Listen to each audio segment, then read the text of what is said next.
So now that we know what we're doing with this Paper Enhanced Mortar mix, I wanted to show how we go about making it.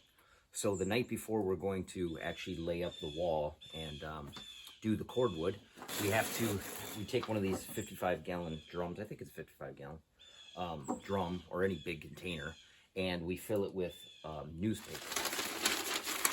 I like to open each page and unfold and put in there too. Because if it's folded or you got multiple pages, it's going to be way harder to mix.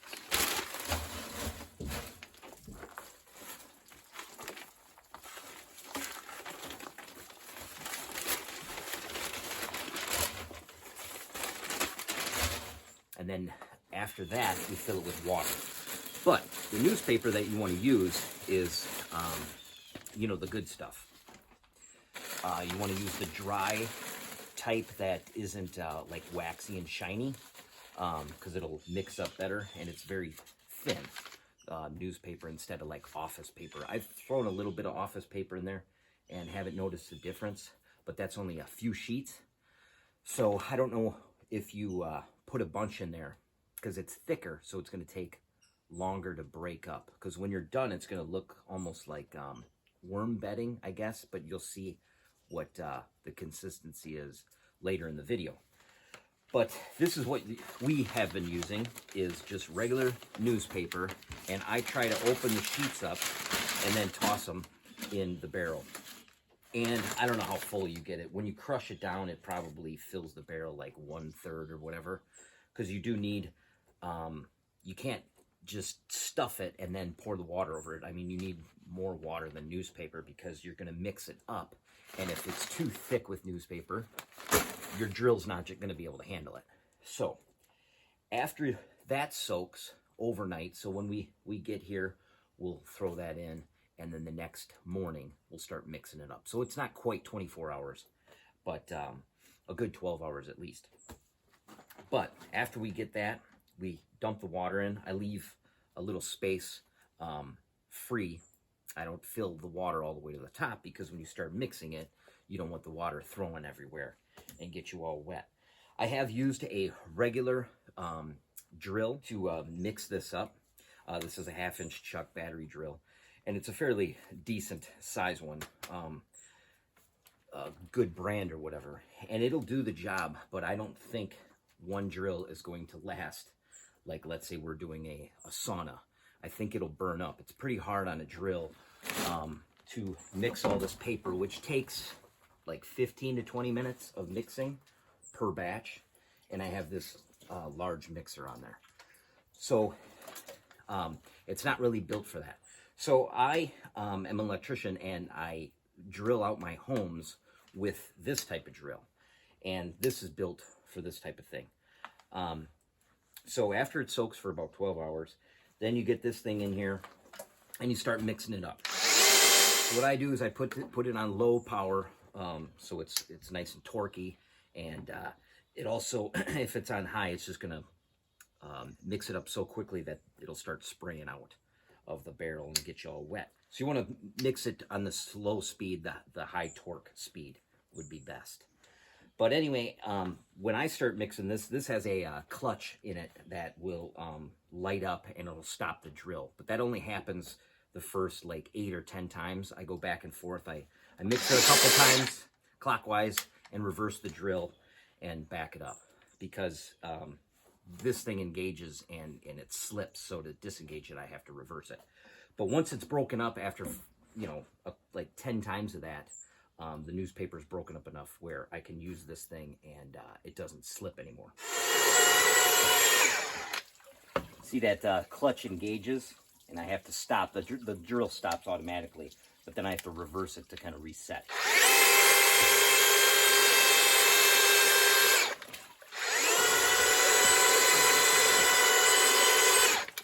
The problem is all that paper isn't crushed up yet, so it's very hard for the drill to run with all that 20 pounds of paper on the end of the drill. So after a couple times back and forth, I'll take the paper off, kind of clear it, and then start again.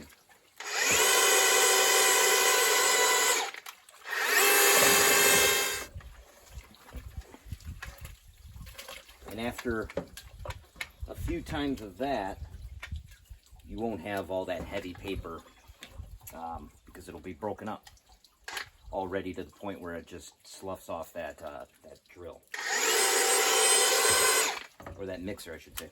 I also had one other idea rolling around in my head that this maybe isn't the best design to cut up all that paper, and I was going to come up with a different mixer. This chops it up good in the beginning, and then I was going to come up with something this winter that has more edges on it that I think would, after it's mixed up a little bit, I would switch mixers, and something with more arms, I guess, sticking out would cut the paper up quicker and get the job done faster. So I'm going to experiment with that this winter. So after that initial few mixes to break up the paper, now I can put this mixer in here and start mixing it normally.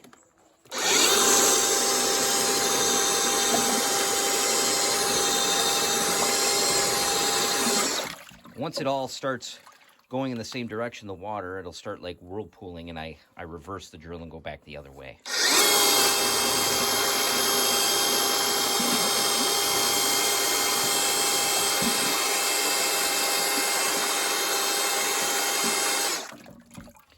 You can see if you don't do that, it just gets worse and worse, that whirlpool effect.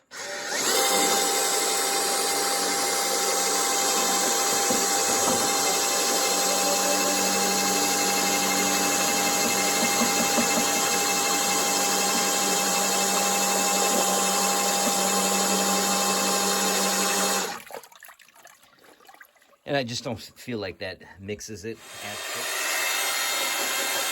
What it's going to look like when you're done is this. So when you pick that up, I mean, there's no large pieces of newspaper on there. Very few of them you'll actually be able to read words or anything. So that's what you want. I mean, it's like worm bedding. There's hardly no consistency to it.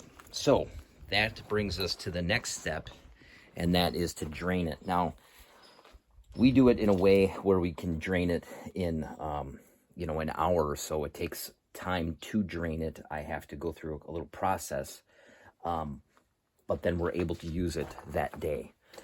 The other thing you can do is which I'll have to come up with when I start doing my house, because I have to streamline this whole project.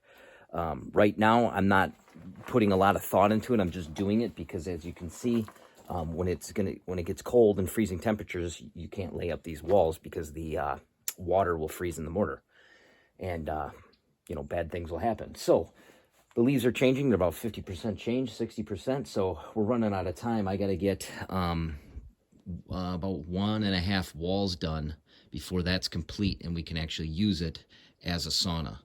So I have probably 2 weeks to get this done. So I'm just, going and doing what we know to do instead of coming up with good ideas. But one idea I had was to cut the bottom of a 5-gallon bucket out and then use door screen to line the bottom. And then you could just dump this stuff right in it, and it'll drain out, and the paper will be left. Drained, slurried paper. Anything larger than this, and you can see how small that paper was, it would drain through it. Like, I can't use this to drain that paper. That's bigger paper, so don't look at that. But the system we have right now, I can show you that process. And what we do is we take this large screen, we put it over this tank, and then we take the door screen, lay it on top of that, and then dump buckets of the slurried paper onto that. And you only can dump about 1/3 of this 55-gallon drum in this particular size area, because otherwise it'll start getting too wet and start going over the sides. The reason we do this is we have to collect water because we don't have running water here. So we're relying on rainwater coming off this gutter into this tank for our water for the next batch tomorrow to clean all the tools of mortar and stuff like that. Hopefully we'll get a well guy here to do that soon, but everybody's so busy these days and nobody can find workers that, you know, everybody's behind. But probably because the government gives them more money to sit at home than to work, but we won't get into that.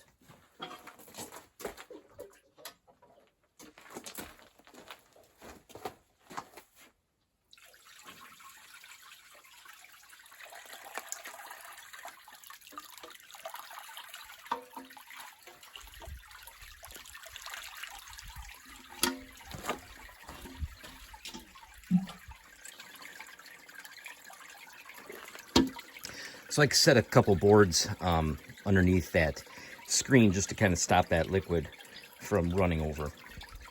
But I'll let that sit about 10 minutes, and then the next step is I take a bucket with a bunch of holes in it, smaller holes, and I dump that concoction into this bucket. And then I will put more material on this screen. I have to do that 3 times, and then I'll have this bucket full of the paper, which will give me 2 batches of this mix. But it's whatever container you use. So what we've been doing is using a 1-gallon ice cream container. And what it is 2 1-gallon ice cream containers full of drained slurry paper, 2 ice cream containers of fine sand, and then 1 ice cream container of type N masonry cement. Well, this is drying, and I still have more in the barrel because I have to wait for that to drain thoroughly to put it in the bucket. I start mixing another barrel because what we have here in this one barrel will only be about 2 hours of actual laying up the cordwood, and will give you about a foot and a half high by 8 feet wide on an 8-inch thick cordwood wall, is what I've come to find out, because our cordwood sauna is 8 inches thick. We're using an 8-inch thick piece of wood. So that's about what it gives you. So we want to do more than 2 hours worth of work for all this preparation and cleanup time. So I mix up 2 barrels of this, and that will give us about 4 hours worth of cordwood and about 2 foot or 3 foot high by 8 feet wide of wall section done in a day, which sounds like not very much, and it isn't very much. But you have to remember that that's, you know, the siding, the Tyvek, the framing, the insulating, the sheetrock, mudding, taping, painting, because it's all done after you get done laying up that wall. Everything's done. The inner and the outer wall are complete. So something to think about while you're doing it and wondering if you're ever going to get done.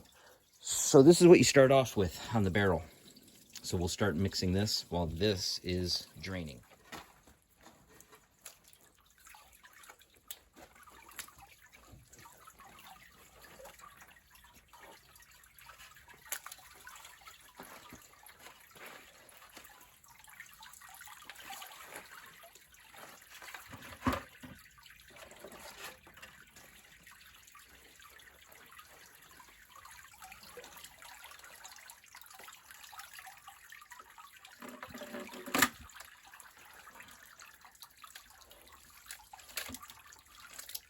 So now with the holes in that bucket, small holes, mind you, because that paper's so small, that'll continue to drain a little bit more. If you put it in a regular bucket, you'll have standing water in there. You can see right here that standing water. So that helps it drain, because I shouldn't say the more, that'll help it drain, because the more it's drained when you add it to your wheelbarrow, if you're mixing by hand, or we have a mortar mixer, you can add the water you need to get it to the consistency you want, instead of having it too wet in the beginning. Obviously you can't take the water out, but you can add. Now we're going to mix this up in our mortar mixer. You can do the same thing in a wheelbarrow. I just mix 1 batch at a time. So we've been using a big Folgers plastic coffee can as our measuring device. So we fill this up twice with slurried paper, and I would dump that into, I would actually fill it up 1 time, put it in, if I was going to do it in a wheelbarrow, put 1 of these slurry papers in, and then I would fill that up with sand and put it on top of the slurried paper and kind of mix that up. And then I would do it again. One more slurried paper on top, and then another batch of sand. And then I would put the type N masonry cement on top and mix that up.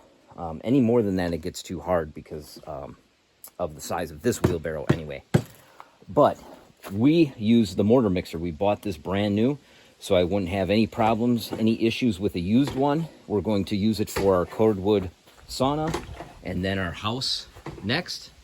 And whatever other projects I'm going to do with cordwood, possibly a shop for my our garage. We're going to build a garage, and I might have a shop off the side. Also might build a trapping cabin in the woods. That might be cordwood also. But anyway, then I can sell it. So that's our plan. So anyway, right now, that Folgers can is equivalent to 1 gallon ice cream pail. So that is slurried paper. We'll start this up, put 2 slurried papers in, start mixing it, then throw the sand in, 2 of those, and then 1 of the type N masonry cement. As that's mixing, we'll get more slurry paper, more sand, and we'll do 3 of those, 3 batches of that. And that will be about, 3 hours of work? 3 hours of work of just laying up the walls. Any more of that, we found that we start going a little batty, and that will get you a foot per batch. So about 3 feet. You'll do in a day, 2-3 feet. Well, yeah, about 2-3 feet. You'll get done in a day. In consideration of time to also come back and point and clean up. Oh, you have to remember, you have cleanup, the actual cordwood laying it up. Then you have to wait and clean up everything. Did I just say clean up? Okay. You have the prep time in the beginning of the morning, mixing it and then draining it. Then you have the cordwood layup. Then after that, you have to clean everything, which really doesn't take that long, but we do have to clean the mortar mixer, which is a pain. And then you have to point everything, and we usually point twice. We do like an initial point, and I can show you that in a different video, but it's a long day. If you do 3 hours of the actual cordwood layup, and you probably have an hour and a half beforehand and an hour and a half after. So you have to factor that in. Well, I've been using a mask while I dump this in because in this case, I think a mask does work because you can actually see the particles in the air, and I believe it keeps it out of my lungs. So in this case, a mask would work, I think.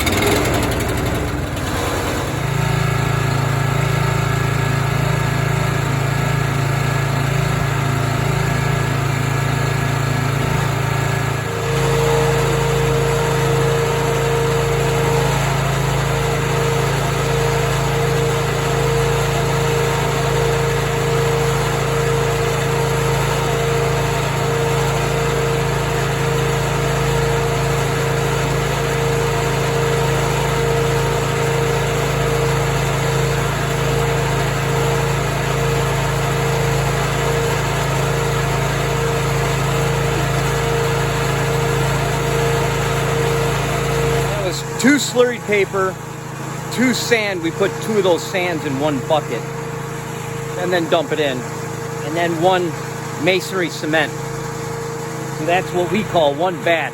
And we'll do 3 of those in the mortar mixer, mix it all up, and then we're ready to lay our walls. First thing we do though, once we dump all that masonry, the mortar, out, we use that gray tote over there. We dump it out in that gray tote. And then we instantly clean the mortar mixer before we even start laying up the wall. That way, none of the cement, of course, dries in the mortar mixer, and we're ready for the next day.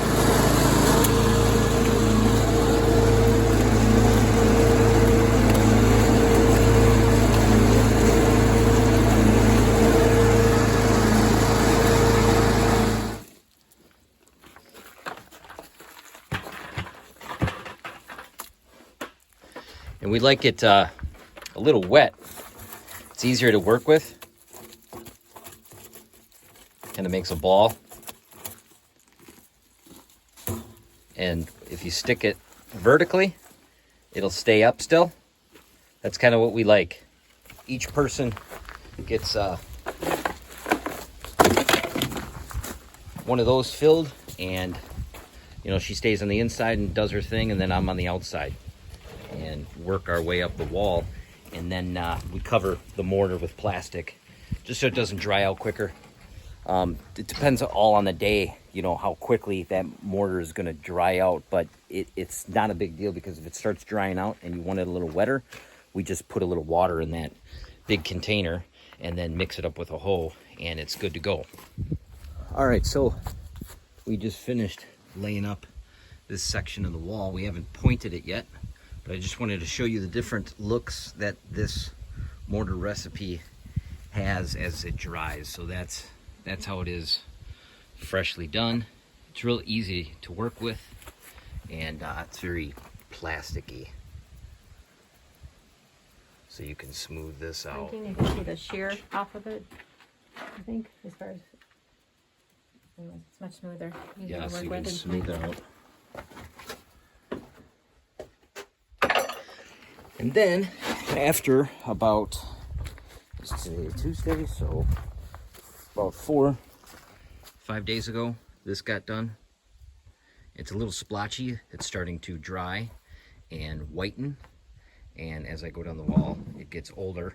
So that's probably 3 different days. That's, you know, last, I think, Saturday, and then Friday, and then Thursday. And then we'll come back over here, and this was like 2 weeks ago, and this is what it ends up being. Really nice and white, which will be nice inside the house because it'll brighten the walls up. And so far, no cracking.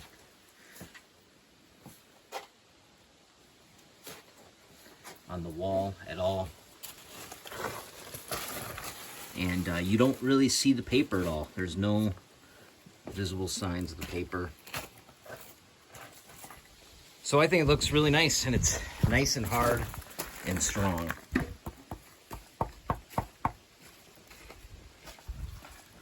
Just like cement.